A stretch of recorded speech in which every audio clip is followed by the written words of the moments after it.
J'ai été condamné à 30 ans de travaux forcés parce que lors des meetings populaires autorisés du 14 mai 2013 et du 29 juin 2013 à Pointe-Noire, le premier à Brazzaville, j'avais demandé un gouvernement d'union nationale. C'est la raison pour laquelle j'ai été condamné. Et me condamner à 30 ans de travaux forcés, ça voulait dire Boukadian parle à Paris, à l'extérieur, tu ne pourras plus venir ici. D'une part, et d'autre part, il y a quand même, dans cette affaire-là, il y a 28 membres de mon parti qui avaient été appréhendés chez eux le matin à 6 heures, qu'ils ont condamnés. Et lorsque j'ai poursuivi l'État congolais aux Nations Unies, notamment à la Commission des droits de l'homme, ils ont libéré 14 membres au cours d'un procès criminel le 7 avril 2014. C'est à ce moment-là, m'ayant condamné, j'ai posé le problème aux Nations Unies qui les a condamnés disant que c'était une arrestation arbitraire et que pour que je puisse rentrer au Congo, il fallait que j'aille affronter la justice, si tant est qu'il y ait une justice au Congo. Et quand je suis arrivé à Brazzaville, mais auparavant, j'avais averti les Nations Unies, auxquelles j'avais envoyé un mémorandum dans lequel j'expliquais les conditions dans lesquelles vivaient les Congolais.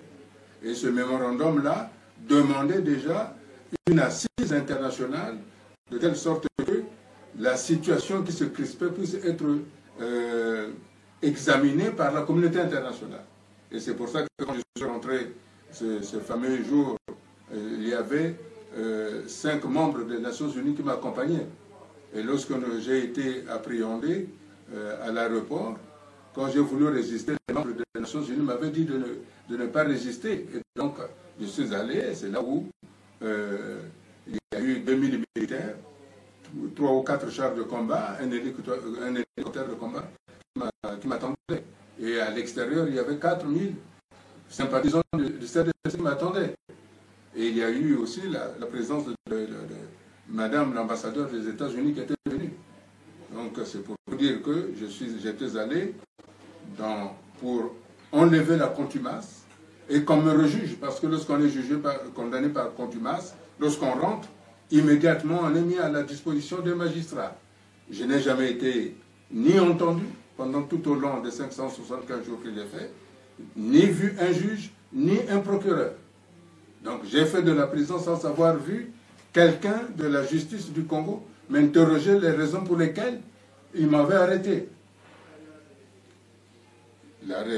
Quand ils ont saisi le mémorandum que j'avais envoyé aux Nations Unies, ils étaient heureux de dire « Ah, voilà, nous avons la preuve ». Et je leur ai dit « Mais messieurs, ce document est aux mains des Nations Unies. Ce document est dans les mains de Denis Sassou. Et il a été envoyé à tous les institutionnels du Congo. Si Sassou vous paye pour ça, il perd son argent. Vous ne pouvez pas m'arrêter sur un document qui est devenu public, et en plus un document qui met sur la place publique les conditions dans lesquelles nous devons vivre ensemble, en disant que la communauté internationale devrait s'impliquer là-dedans. C'est à ce moment-là que, de l'aéroport de Brazzaville, ils m'ont mis dans un avion d'Équerre où j'ai protesté, mais pour ne pas... J'ai dit que moi je n'étais pas un voleur, je n'étais pas un criminel, donc on ne pouvait pas me mettre des menottes. Et finalement, entre la tractation avec les policiers, qui étaient très gentils, qui connaissaient leur métier, ils m'ont enlevé les menottes, et quand je suis arrivé à Pointe-Noire, ils m'ont remis les menottes, et c'est accueilli à l'aéroport de Pointe-Noire par le commandant Bokamba, un homme très professionnel, le patron de la brigade anticriminalité, et je leur pose la question où vous m'amenez. Puisqu'à Brazzaville, on m'avait dit, vous êtes attendu par le procureur à Pointe-Noire, puisque c'est Pointe-Noire qui m'avait condamné. Quoi qu'il y ait, il y a eu déjà entorse, puisque j'étais arrêté à Brazzaville, donc c'est à Brazzaville qu'on aurait dû me présenter devant un procureur ou devant un juge. Donc ils ont fait déjà une entorse à la loi de me ramener à Pointe-Noire.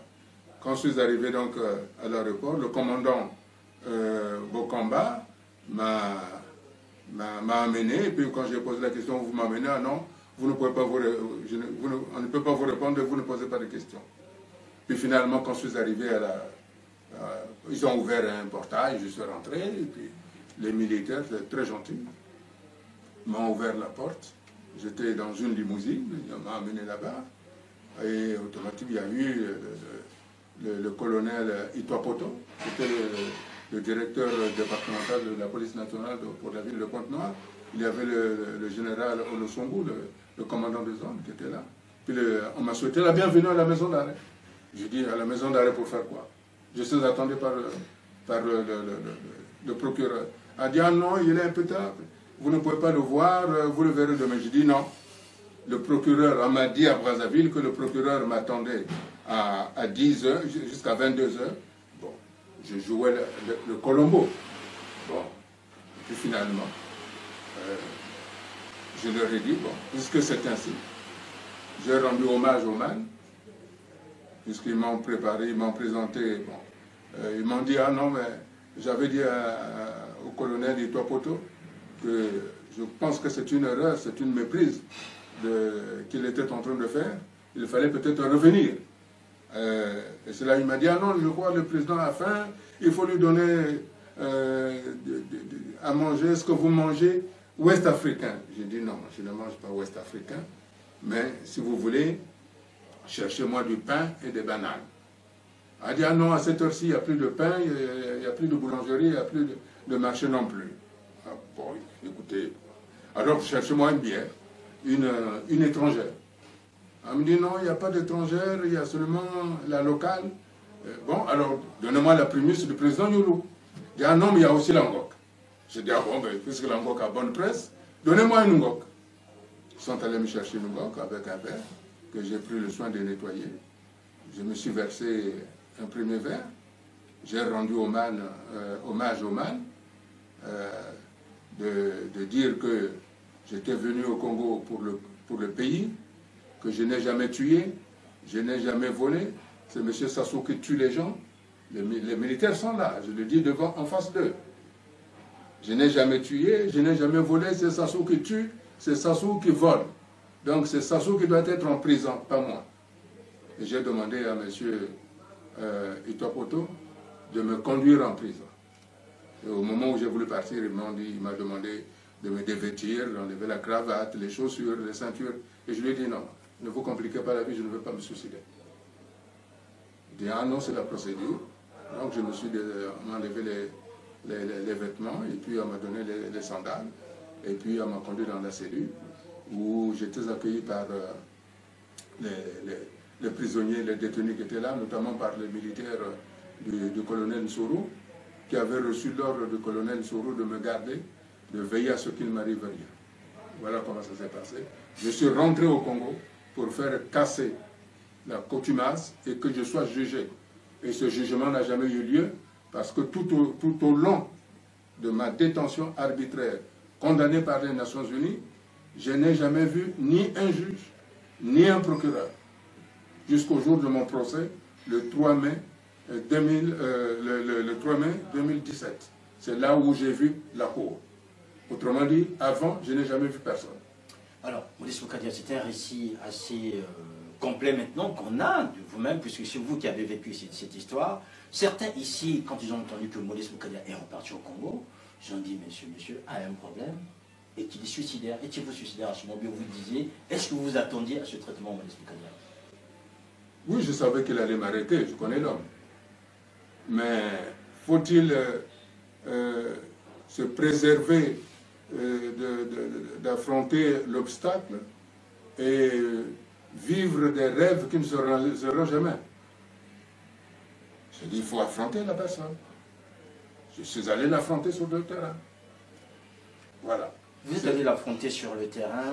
Revenons déjà à Brazzaville. Avez-vous été torturé? Avez-vous reçu, je dirais, des violences physiques?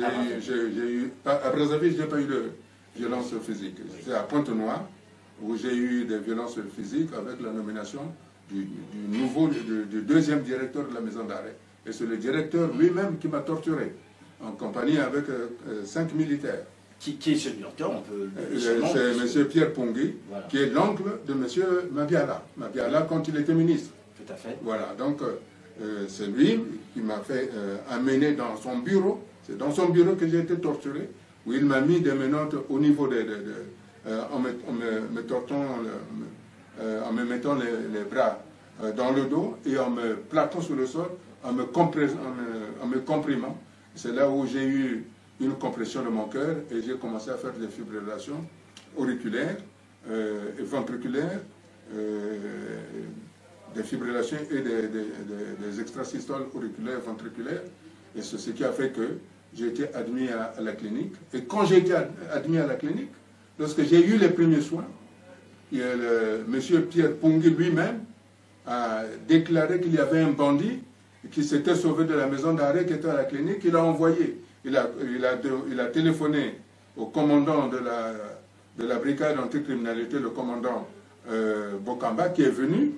Et quand il m'a vu, il m'a dit, mais monsieur le président Bokadé n'est pas un bandit. Il a demandé à ses hommes de rentrer, de me laisser me traiter. Mais Pierre Pongui a insisté pour qu'on m'arrache la perfusion que j'avais. Et donc, ils m'ont ramené de force à la maison d'arrêt. Et lorsque la situation s'est dégradée à la maison d'arrêt, les médecins ont écrit au procureur et à M. Pierre Pongui qu'ils dégageaient toute responsabilité de ce qui devait m'arriver. C'est à ce moment-là que Pierre Pongui a rappelé la clinique de venir me chercher. À ce moment, j'ai suivi des soins. Voilà.